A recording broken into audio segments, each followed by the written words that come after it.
Back to our YouTube channel. The topic we are going to study today is saprotops. So let's read it out. You might have seen packets of mushrooms sold in the vegetable market. You may have also seen fluffy umbrella-like patches growing on rooting wood during the rainy season. Let us find out what type of nutrients they need to survive and from where they get them. जब हम market में देखते हैं कि mushroom cell किए जाते हैं vegetable market में, तो उसमें एक फ्लफी अम्ब्रेला लाइक का पैच ग्रो होता है, ठीक है, जो रूट से वो और ऐसा रेनी सीजन में ही होता है. तो ऐसा क्यों होता है, उसको सर्वाइव करने के लिए क्या न्यूट्रिएंट्स चाहिए, ये हम लोग आगे पढ़ेंगे. इसको समझने के लिए we have a activity here, activity 1.2. Take a piece of bread and moisture it with water. एक ब्रेड को वाटर से मॉइस्चर करेंगे. Leave it in a moist warm place for 2-3 days, और 2-3 दिन के लिए उसको मॉइस्ट वार्म प्लेस पे छोड़ देंगे.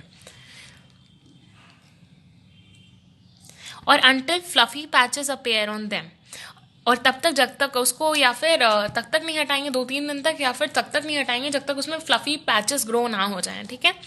दीज पैचेस में बी वाइट, ग्रीन, ब्राउन और ऑफ एनी अदर कलर. ये पैचेस वाइट भी हो सकते हैं, ग्रीन भी हो सकते हैं, ब्राउन भी हो सकते हैं और किसी भी कलर के हो सकते हैं. Observe the patches under a microscope और अ मैग्नीफाइंग ग्लास. इस पैचेस को हम लोग ऑब्जर्व करेंगे माइक्रोस्कोप से या फिर कोई माइक्रोफाइन ग्लास से, जिससे हमें बारीकी से हम देख सकते हैं कि क्या हुआ है. Write down your observation in your notebook most probably. Observe करके हम लोग को नोटबुक में लिखना है.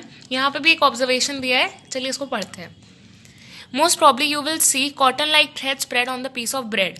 ज़्यादातर यही होगा कि cotton like thread type spread हो जाएगा ब्रेड पे, ठीक है.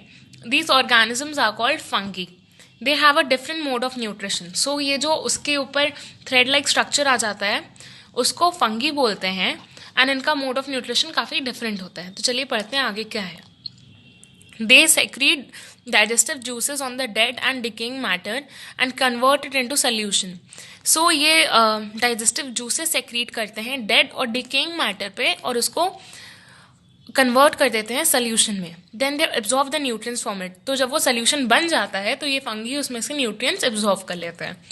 This mode of nutrition in which organism taken nutrients in solution form from dead and decaying matter is called saprotrophic nutrition. So इस मोड ऑफ न्यूट्रिशन में जहाँ पे organisms nutrients solution के फॉर्म में लेते हैं डेड और डिकेइंग मैटर से, इसको सैप्रोटॉपिक मोड ऑफ न्यूट्रिशन कहते हैं. Plants which use saprotrophic mode of nutrition are called saprotrophs. So plants जो saprotrophic mode of nutrition use करते हैं उनको सैप्रोट्रॉप्स बोलते हैं. Fungi also grown on pickles, leather, clothes and other articles that are left in hot and humid weather for a long time.